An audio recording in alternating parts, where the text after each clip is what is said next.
4.42 lowest ever run rate in any World Cup match between two full member nations. Full member Nations यानी वो nation जो test cricket भी खेलते हैं, ODI cricket भी खेलते हैं, जिनको आईसीसी का स्टेटस मिला हुआ है. Second lowest ever run rate in any T20 international ever played. क्या ये न्यूयॉर्क की पिच इंटरनेशनल स्टैंडर्ड्स की है भी? ये ड्रॉप इन पिचेस जो ऑस्ट्रेलिया से बुलाए गए हैं आज के मैच में, ये कहीं से भी इंटरनेशनल स्टैंडर्ड के नहीं लगे. पिच में फास्ट बॉलर्स को तो मदद थी, लेकिन ये टू पेस्ड टैकी सरफेस था जहां पे टेनिस बॉल की तरह बाउंस हो रही थी, लेटरल स्विंग भी थी, स्पिनर्स को भी हेल्प मिल रही थी. वनिंदु हसरंगा ने पोस्ट मैच प्रेजेंटेशन में ये कहा कि वो 160 का टारगेट सोच रहे थे, लेकिन एक्चुअली में ये 120 की विकेट थी. सुबह के मैच में भी आपने देखा कि 109 का टोटल भी ठीक ठाक तरीके से डिफेंड हो गया था और मैच सुपर ओवर में चला गया था. अब ये जो पिचेस हैं, स्पेशली न्यूयॉर्क की जो ड्रॉप इन पिचेस हैं और जो वेस्ट इंडीज की भी काफी सारी पिचेस हैं, वो ऐसी हैं जहां पे मैं आपको बता रहा हूँ 130 भी बहुत कॉम्पिटिटिव टोटल है.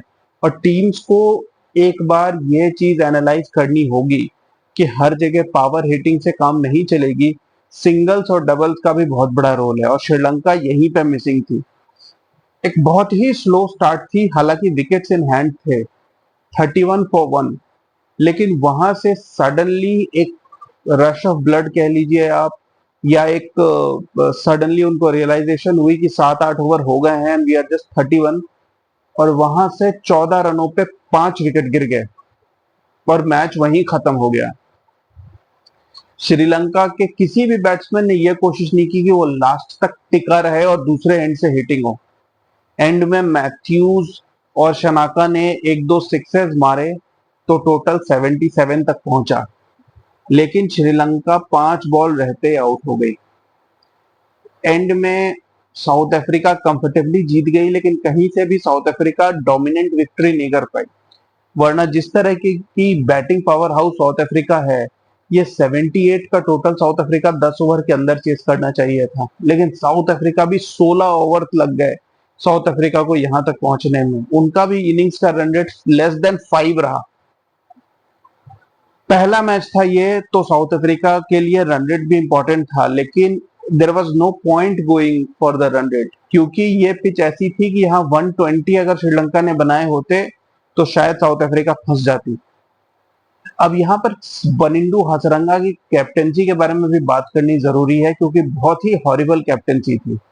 उन्होंने खुद को प्रमोट किया बैटिंग में नंबर 4 पे, और ठीक दूसरी बॉल पे वो आगे बढ़ के स्टंप हो गए. उन्होंने पिच को एनालाइज तक नहीं किया कि जिस पिच पे बाकी बैट्समैन स्ट्रगल कर रहे हैं, रन रेट अगर 4 का है, क्योंकि वो एक अच्छे पावर हिटर है, अगर वो थोड़ी देर टिकते तो शायद श्रीलंका 100 क्रॉस कर जाती. और फिर बॉलिंग में साउथ अफ्रीका ने 4 पेसर्स खिलाए थे. उनके पेसर्स सारे के सारे 140 प्लस थे, नौजे 150 प्लस थे. मगर श्रीलंका ने डशुन चानेका, एंजेलो मैथ्यूज से बॉलिंग करवा रहे हैं 3-3 ओवर. उनके बेस्ट बॉलर खुद वनिंदु हसरंगा हैं. महेश दीक्षाना उनके सेकंड बेस्ट बॉलर है. ये दोनों 15 ओवर तक, 10 ओवर तक तो वनिंदु हसरंगा नहीं आए, और 15 ओवर के बाद दीक्षाना को बॉलिंग की गई. इन दोनों ने बढ़िया बॉलिंग की. हसरंगा ने 2 विकेट लिए, लेकिन क्वेश्चन ये है कि हसरंगा ने पावर प्ले में बॉलिंग क्यों नहीं की?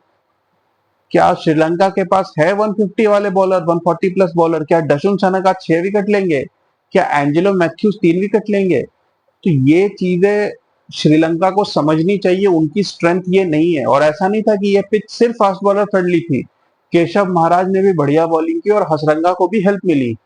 तो वनिंदु हसरंगा को खुद को जल्दी इंट्रोड्यूस करना चाहिए था, क्योंकि अगर वो अर्ली विकेट्स ले लेते क्विंटन डिकॉक और एडन मार्करम के, तो शायद साउथ अफ्रीका प्रेशर में आता. जब हसरंगा बॉलिंग करने आए तो 78 में से 50 प्लस रन्स तो बन चुके थे, तो उनका कोई इम्पैक्ट नहीं रहा. हालांकि आते ही उन्होंने 2 विकेट लिए, लेकिन मैच तब तक हाथ से निकल चुका था.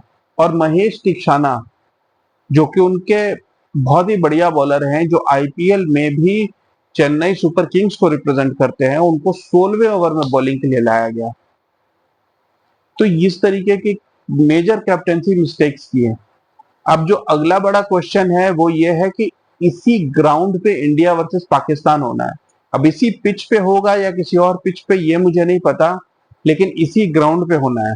और अगर इंडिया पाकिस्तान का मैच ऐसा होगा तो मेरे ख्याल से ब्रॉडकास्टर्स यहाँ के ऑर्गेनाइजर्स के साथ बड़ा झगड़ा करने वाले हैं, क्योंकि इंडिया पाकिस्तान का मैच हाईएस्ट व्यूअरशिप वाला मैच होता है और सब चाहेंगे कि वो मैच ऐसा हो जो लंबा चले, इंटरेस्टिंग हो। ये 60-70 वाली पिच पे अगर इंडिया पाकिस्तान का मैच होगा तो मेरे ख्याल से वेस्ट इंडीज को आगे कोई भी आईसीसी इवेंट होस्ट करने में नहीं मिलेगा। ऑलरेडी एक प्रॉब्लम चल रही है कि वेस्ट इंडीज के होम मैचेस में भी कोई मैच देखने नहीं आ रहा है, तो ऑडियंस की प्रेजेंस स्टेडियम्स में वर्ल्ड कप के हिसाब से काफी कम है। वैसे में सिर्फ ब्रॉडकास्टिंग ही है जिसके थ्रू आईसीसी को कमाई हो रही है इस इवेंट से। और अगर वहां पर भी इस तरीके के पिचेस बनेंगे जहां 100 का स्कोर भी बहुत मुश्किल से बनता है, तो आगे वेस्ट इंडीज को कोई भी बड़ा इवेंट, और यूएस तो शायद दोबारा कभी भी होस्ट नहीं कर पाएगा अगर इसी तरीके के अरेंजमेंट्स रही तो। अब देखना इंटरेस्टिंग ये है कि इसी न्यूयॉर्क के ग्राउंड पे 8 मैचेस शेड्यूल्ड हैं। अब आगे के मैचेस में ऐसी पिच प्रिपेयर की जाती है या पिचेस की इंप्रूवमेंट होती है, ये तो देखने में पता चलेगा, लेकिन ये ड्रॉप इन पिचेस का आइडिया फिलहाल फ्लॉप लग रहा है। आपको क्या लगता है प्लीज मुझे कमेंट्स में बताइए। Keep watching guys, thank you.